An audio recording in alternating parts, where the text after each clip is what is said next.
Hola, ¿qué tal? Muy buenos días. Nuevamente le saluda el abogado Hugo Alejandro Arenas, su servidor.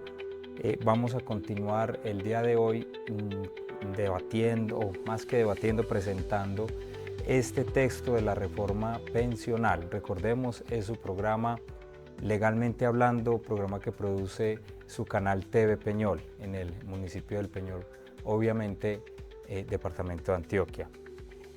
Mm, Recordemos entonces en nuestro último programa cómo les trataba de explicar entonces que hoy tenemos en Colombia un sistema pensional que viene de la Ley 100 de 1993 y normas que la han modificado, desarrollado, que ahorita con el gobierno nacional una de las reformas que presentó el presidente Gustavo Petro fue la reforma al sistema pensional. Esa reforma, quiero decirles que ya es una realidad. Ya hace aproximadamente una semana, el pasado 16 de julio del 2024, fue sancionada por el presidente de la República. Quiere ello decir que fue firmado el texto que vino del Congreso de la República y ya con esa formalidad se convirtió en ley de la República. Sin embargo, no quiere decir que todo el contenido de esta ley se encuentre hoy vigente. De hecho, el sistema como tal de pensiones que trae esta reforma entrará en vigor a partir, es decir, en vigencia a partir del próximo 1 de julio del año 2025, si nada extraordinario ocurre. ¿Por qué me refiero a algo extraordinario que pueda ocurrir? Justo esta semana en medios de comunicación se ha estado informando que ya esta ley, con apenas una semana de haber sido sancionada por el presidente de la República, cuenta ya con aproximadamente 105 demandas de inconstitucionalidad ante la Corte Constitucional de nuestro país. ¿Qué quiere decir eso? Se ha demandado la norma, la ley, por vicios de forma, vicios en el trámite, porque no, según pues los demandantes no se hicieron los debates respectivos, también por vicios de contenido, temas de macroeconomía, entre otros. Eh, Siendo así, entonces, debemos estar muy atentos. ¿Qué dice en últimas cuando se pronuncia la Corte Constitucional? Que puede ser en 6 meses, en un año, qué sé yo. Y como les decía, si la entrada en vigencia está programada para el próximo 1 de julio del año 2025, eh, puede incluso ocurrir que esta ley no entre en vigencia nunca porque sea declarada inconstitucional por la Corte. De lo contrario, si la Corte le da el visto bueno, entonces tendremos esta reforma pensional ya aplicándose en su integridad a partir de la fecha que acabo de indicarles. Muy bien, quería hacerles pues esa precisión. Eh, en nuestro último encuentro, en nuestro último programa, como les decía al principio, veníamos pues, quise exponerles lo que está hoy, lo que se viene con la reforma y justo estaba iniciando entonces con la parte del sistema de pilares que nos trae en materia pensión, en la materia de pensión de vejez, que nos trae la ley 2381 del 16 de julio del 2024. Recuerden ese numerito, 2381, que es precisamente la ley de reforma pensional. Recordar entonces que el primer pilar, pensemos en una pirámide como su nombre lo indica, en la base va a estar entonces el pilar solidario para aquellas personas en nuestro territorio colombianos de nacionalidad que nunca han cotizado al sistema. Van a recibir una renta básica ya de entrada, pues con esos conceptos empezamos como vamos a ver qué pasa. Eso es otro tema que quiero que quede bien claro. La ley no es suficiente para aplicarse a todas las personas. La ley requiere reglamentación a través de esos decretos reglamentarios que expedirá el gobierno nacional de aquí en adelante para poder precisar justamente esos contenidos, esos requisitos, quienes sí tienen derecho a esto, quienes no, qué deben hacer, etcétera. Listo. Se habla entonces de un pilar solidario, aproximadamente de recibir una renta básica de 250.000 pesos, se ha hablado, ¿sí? Luego tenemos el pilar semicontributivo, donde ahí sí encontramos personas que han tenido cotizaciones en el sistema. Habla la ley de entre 300 semanas y 1000 semanas. Haber cotizado entre 300 y 1000 semanas. Hombres tener 65 años, mujeres 60 años. Y donde en este caso entonces se va a tener una prestación que es una renta vitalicia, ¿sí? Como su nombre lo indica, vitalicia, pues será hasta que la persona fallezca, ¿sí? Pero que no es una pensión como tal, eso tiene que también que quedar claro. De hecho no es sustituible, si la persona fallece no se la sustituye a un beneficiario una pensión de sobreviviente, ¿sí? Se habla entonces de dos opciones. Una primera opción para esas personas que son también, que también aplican al pilar solidario, ¿sí? O sea, se les reconocería tanto el pilar solidario, los 250.000 pesos aproximadamente a hoy, más la renta vitalicia, y la norma, que es el artículo 18, en el pilar semicontributivo, nos dice entonces que este grupo de personas esa renta vitalicia, para estas personas se compone de los aportes que se han hecho al régimen de prima media, el valor de esas cotizaciones indexadas a valor presente, los aportes que se hacen, las semanas cotizadas pues que se han hecho al Instituto de Seguros Sociales, hoy Colpensiones, indexados traídos a valor presente, más si la persona tenía cotizaciones en los fondos privados de pensiones, entonces ese saldo de la cuenta de ahorro individual con sus respectivos rendimientos. La segunda opción será para afiliados al sistema, lo mismo, entre 300 y 1000 semanas, que no sean elegibles para el pilar solidario. ¿Por qué no lo van a hacer? Pues porque el pilar solidario, recordemos, es para personas en estado de pobreza o extrema pobreza. La idea es, lógicamente, esas personas que nunca han tenido un ingreso, permitirles a través de, comillas, una especie de subsidio, tenerlo como renta básica. En cambio, en esta segunda opción del pilar semicontributivo, tendremos lo mismo, hombres mayores a 65 años, mujeres de 60, pero que también tengan la renta vitalicia como se les va a determinar, con lo mismo, esas cotizaciones indexadas a valor presente, aumentado en un 3%, efectivo anual dice la norma, y un subsidio del 20% para hombres y del 30% para mujeres. Para el componente complementario de ahorro individual del pilar contributivo, el saldo de su cuenta de ahorro individual, incluyendo bonos pensionales si ello hubiera lugar. Lo del bono pensional que trae esta ley, ya que lo acabo de mencionar. La ley habla que las personas entonces, vamos a ver más adelante el concepto de régimen de transición, las personas a las que a partir del 1 de julio les aplique la reforma, el nuevo texto de este sistema pensional, y que venían afiliadas a Colpensiones, pero que Colpensiones, recordemos, Colpensiones en el régimen contributivo de ellos, pues en el pilar contributivo mejor, solo va a recibir afiliados que coticen hasta 2.3 salarios mínimos. Entonces, ¿qué pasa? Personas que vienen cotizando en este momento, que no van a entrar en el régimen de transición, es decir, les aplica definitivamente la reforma, y venían cotizando sobre más de 2.3 salarios mínimos, sobre 3 salarios mínimos, 4, 2.5 salarios mínimos, 6, 7, 8 salarios mínimos, etc. Esas personas entonces, esos mayores valores a los 2.3 salarios mínimos se les va a convertir en un bono pensional y se les va a pasar para el fondo privado, porque recordemos, y ya ahorita lo vamos a refrescar la memoria, en el sistema, en el pilar contributivo estará el componente prima media y el componente ahorro individual. Vamos a hacer una breve pausa para irnos a unas promos. Nos reencontramos en cuestión de segundos. Muchas gracias.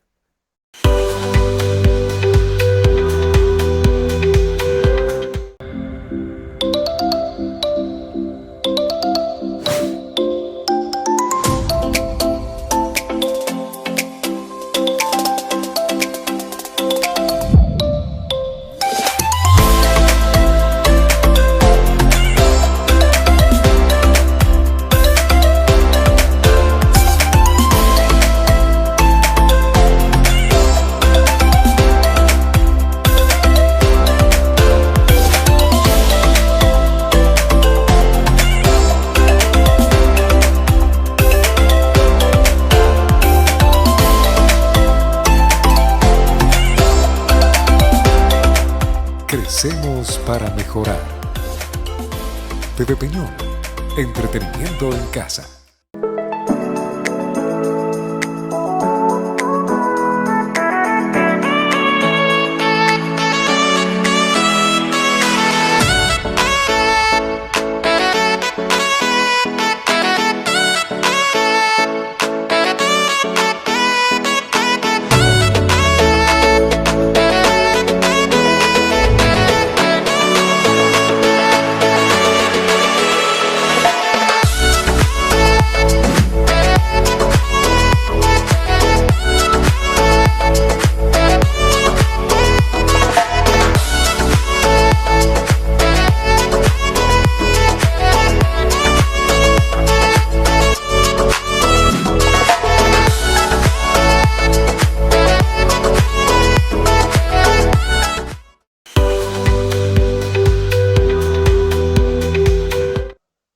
Ok, continuemos entonces. Muchas gracias por seguir ahí pegadas a sus pantallas. Les mencionaba entonces el concepto del bono pensional. Aquellas personas no beneficiarias del régimen de transición, a quienes se les va a aplicar en su integridad esta nueva norma, esta nueva ley, entonces esos dineros superiores, esos aportes en pensión, aquellos afiliados a Colpensiones que venían haciendo aportes por encima de 2.3 salarios mínimos, se les va a convertir eso en un bono pensional que pasará al fondo privado de su elección, y si no lo eligen, ojo con eso, pasado un determinado tiempo, la norma habla de 6 meses, el gobierno nacional, o más que el gobierno, pues el sistema de pensiones como tal, definirá a qué fondo será trasladado. De esto le faltará pues reglamentación en su debida oportunidad cuando vengan esos decretos reglamentarios, cuando ya se vaya materializando más esto. Siempre estaremos acá prestos para ir resolviendo todas estas inquietudes. Muy bien. Importante por demás que recordarles, esta renta vitalicia como tal no es una pensión. Se accede a ella en caso de no poderse optar por las demás posibilidades en materia de equivalencias, otro concepto novedoso que nos trae esta ley. El sistema de equivalencia básicamente, ¿qué dice? Que si una persona tiene cotizaciones ya lógicamente, estoy hablando dentro de 5, 10, 15 años, a esa persona se le aplicó en su integridad esta ley porque no quedó en el régimen de transición. ¿Qué pasó entonces? La persona al llegar a la edad de pensión, recordemos mujeres 57 años, hombres 60, las edades no se cambiaron con esta reforma, resulta que no tiene todavía todas las semanas que se requieren, las 1.300, pensemos en un hombre, 1.300 semanas, aún no las reúne, pero esa persona en el fondo privado de pensiones sí alcanzó a acumular unos aportes superiores significativos, ¿sí? ¿Cuál va a ser entonces la posibilidad? Que esos aportes en los fondos privados de pensiones se puedan convertir en las semanas cotizadas que le va a hacer falta sumar para adquirir la pensión en el régimen de prima media. Me explico. Régimen de prima media, las pensiones no serán superiores al 80% de 2.3 salarios mínimos legales mensuales. Así de sencillo. Ahora, ese 2.3, pues, según la ley, es el techo para el régimen de prima media. Más adelante veremos cómo se van a liquidar las pensiones, que en eso no tuvimos realmente mucho cambio con respecto a cómo se hace hoy todavía en la actualidad. Entonces resulta que Pepito Pérez tenía 1.000 semanas, hombre. Y esas 300 semanas que le hacen falta, vamos a tratar de convertirlas, de volverlas en semanas a partir de esos aportes que hizo a los fondos privados, de las cotizaciones superiores a los 2.3 salarios mínimos. Resulta que él ya tenía en esa cuenta de ahorro individual 30 millones de pesos. Con esos 30 millones de pesos vamos a hacer la conversión a semanas, a hacer la ficción como si realmente hubiesen sido semanas para sumar a esas 1.000 que ya tenías y tratar de alcanzar las 1.300 que necesita para acceder a una pensión vitalicia de vejez. Es un sistema novedoso como se los indicaba. faltará un decreto reglamentario que nos diga cómo se va a convertir esos aportes de los fondos privados en semanas cotizadas para el régimen del componente de prima media. Y de esta forma, tanta plata el fondo privado hará las veces de tantas semanas. Quiero pues como que más o menos nos hagamos a la idea que así va a ser. El pilar contributivo entonces, que es el tercero en la pirámide, recordemos lo que les estaba diciendo entonces, hasta 2.3 salarios mínimos, todos iremos a cotizar a Colpensiones, todos nos vamos a afiliar a Colpensiones. De ahí hacia arriba, de 2.3 salarios hacia arriba, entonces ya será la elección de un fondo privado de pensiones. Listo. Básicamente, importante decir también que lo que es la pensión de invalidez y la de sobreviviente será reconocida por el administrador del componente de prima media, que es Colpensiones. Y aquí quiero hacer un paréntesis. Generalmente estamos pensando en la pensión, pero solo en la de vejez. Y pasamos por alto la pensión de invalidez, perdón, y la pensión de sobreviviente. Que como la de vejez, siempre que estamos haciendo aportes al sistema, nos estamos protegiendo ante esas contingencias. Si yo estoy cotizando, tengo 900 semanas, todavía no me da para mi pensión de vejez, adicional no tengo la edad, pero si me invalido y tengo 50 semanas cotizadas en los últimos 3 años, tengo derecho a una pensión de invalidez, ¿sí? Peor aún, si fallezco, pues le dejaré pensión de sobreviviente a mi grupo familiar, o sea, a mis beneficiarios, mi esposa, mi hija menor, etcétera. Listo. ¿Quién lo va a pagar entonces? A diferencia, hoy lo pagan los fondos privados y la persona está afiliada a un fondo privado de pensiones. Con la reforma, solo Colpensiones va a pagar esas pensiones de invalidez y de sobreviviente. Habla la norma de que se constituirá un seguro de renta vitalicia para que sea a través de esa aseguradora que se pague esta prestación. Bueno, liquidación de la pensión. Entonces recordemos, aquí hay una condición muy importante para las mujeres que vienen afiliadas al sistema pensional, y es que a partir del 1 de enero próximo del 2025, ya las semanas que se van a requerir no van a ser 1000 para ellas, para las mujeres no van a ser 1300, sino 1275. Y se seguirá disminuyendo a razón de 25 semanas anuales hasta llegar a 1000 semanas cotizadas en el año 2036. Entonces, mucha atención, esto es un beneficio para las mujeres.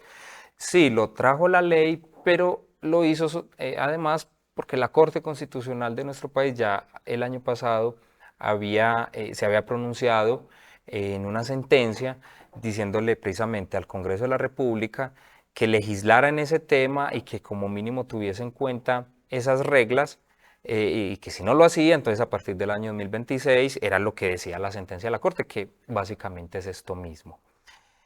También hay otro beneficio para las mujeres y que tiene que ver con aquellas que no alcancen a las semanas mínimas requeridas para su pensión de vejez. Se les va a permitir y que tengan máximo, pues, o máximo, puede tener más de 3 hijos, pero máximo se les va a tener en cuenta hasta 3 hijos. Por cada hijo que hayan procreado, van a tener derecho a disminuir en 50 semanas. Entonces vamos a llegar incluso a casos donde, según la norma, después del 2036 habrá mujeres que se pensionarán con 850 semanas, ¿sí? Por ahora, entonces, apenas entre en vigencia esto, 1 de julio del próximo año, las mujeres que tengan, pongamos un ejemplo, 1250 semanas, ¿sí? No, porque acabo de decir que ya se va a disminuir, entonces que tengan 1200 semanas, podrían ya pensionarse con esas 1200, porque en el 2025 se les reducen 25 semanas y en el 2026 otras 25 más las de por tener a hijos, pues por haber procreado hijos. Vamos a ver qué nos dicen los decretos reglamentarios, cómo excluyen un beneficio y otro, si eso ocurre o si se pueden sumar. Pero desde la lectura de la norma, eso va a pasar, que las mujeres cada vez, digamos, se van a pensionar con menos tiempo de trabajo, menos tiempo cotizado. Muy bien. Pensión especial anticipada de vejez por hijo inválido, es el artículo 35, ¿sí? Ese es muy importante, ya hoy en día existe, realmente hoy en día existe. Lo que hizo la norma fue como traer del Sistema General de Pensiones hoy vigente algunas de estas pensiones que existen y que queden en un solo estatuto, ¿cierto? En una sola norma. Consiste esta pensión especial anticipada de vejez por hijo inválido en una prestación que se reconoce a la madre o al padre cotizante que reúna el número mínimo de semanas requeridas. Ahí solo se le va a exigir es usted tenga las semanas necesarias independientemente de la edad. Aquí no va a ser que las mujeres deben tener 57, los hombres 62, sino que tengan las 1.300 semanas hombres y mujeres a partir del próximo año 1.275 y así sucesivamente hacia abajo las mujeres. ¿Y qué más se debe acreditar? Pues que el hijo depende, el hijo inválido, lógicamente no es inválido porque lo vemos en una silla de ruedas, porque lo vemos andar en muletas, qué sé yo, con un yeso en la pierna, no, hay que hacerlo dictaminar, hay que ir ante las entidades del sistema para que lo califiquen y le determinen una pérdida de capacidad laboral del 50% o más, y así ese hijo entonces ya tiene el carácter jurídicamente de inválido. Hay personas que vemos normales, entre comillas, y tienen una deficiencia, una discapacidad que los hace inválidos. Hay enfermedades que llamamos catastróficas, ruinosas, degenerativas, que uno no percibe, pero que internamente la persona carga con ellas y es inválida. Entonces es muy importante, si hay hijos, no solamente hijos con síndrome de Down, no, hay hijos autistas, qué sé yo, si está en esa situación, incluso no tiene que esperar la entrada en vigencia de esta ley, ya hoy está vigente en el estatuto, en el sistema de seguridad social que hoy vigente que tenemos con la ley 100 de 1993. Entonces recordemos, esos hijos inválidos, realmente lo que dice la norma es que la pensión es para el hijo inválido que se paga a través del papá o de la mamá. Y la dependencia no tiene que ser total y absoluta. Es una dependencia, y en eso también la jurisprudencia ya se ha pronunciado. Cuando hablo de jurisprudencia hablo de las sentencias de las altas cortes, Corte Constitucional, Corte Suprema de Justicia en su sala laboral, que se requiere es una subsistencia, una dependencia congrua, lo básico, ¿cierto? No tiene que ser meramente económica, también se depende, hay una dependencia de ese hijo discapacitado hacia su mamá o su papá, pues lógicamente de por vida, porque hay quien lo lleve al médico, hay quien lo lleve a sus terapias, al colegio, qué sé yo. Es muy importante tener en cuenta esta pensión. Recordemos, solo se exige el número de semanas previsto en la ley y que no aplica únicamente para el régimen de prima media con prestación definida. También aplica para el régimen de ahorro individual con solidaridad, es decir, para los fondos privados. Es una invitación a que tengamos en cuenta, puede ser el caso de ustedes, de sus familias, de algún pariente, de algún amigo o vecino. Muy bien. Por acá entonces tenemos el artículo, voy a ir pasando porque de estar hablando creo que ya hemos avanzado en la normativa. Realmente son más de 90 artículos los que trae esta ley. Me detengo en los que considero más importantes. Hay otras normas que hablarán de cómo se van a financiar las pensiones. No es que no sean importantes, pero para los efectos lo más importante es saber el tema de las pensiones, cómo quedó regulado. Listo. Y como en televisión el tiempo aquí sí que se va volando, ya me voy a ir despidiendo en esta ocasión con el compromiso lógicamente de retomar en un próximo programa estos contenidos. Los invito a que consulten con su abogado experto en el tema de las pensiones. Si lo quieren hacer conmigo, han estado pasando en sus pantallas, en la parte inferior, mi nombre, Hugo Alejandro Arenas Cano, mi número celular, me pueden contactar tranquilamente por WhatsApp, hacerme llamadas. 311-300-0380. Estaré muy atento a recibir sus llamadas o sus mensajes que me sean enviados. Vamos a dejar el día de hoy con este tema, reencontrándonos en una próxima oportunidad, en próximos días, para tratar entonces ya de cerrar por lo menos estas generalidades de la reforma pensional, y a futuro estudiaremos ya cada uno de esos conceptos más a profundidad. De antemano les agradezco su atención, estar ahí pegados a sus pantallas, que pasen un bonito día. Saludos.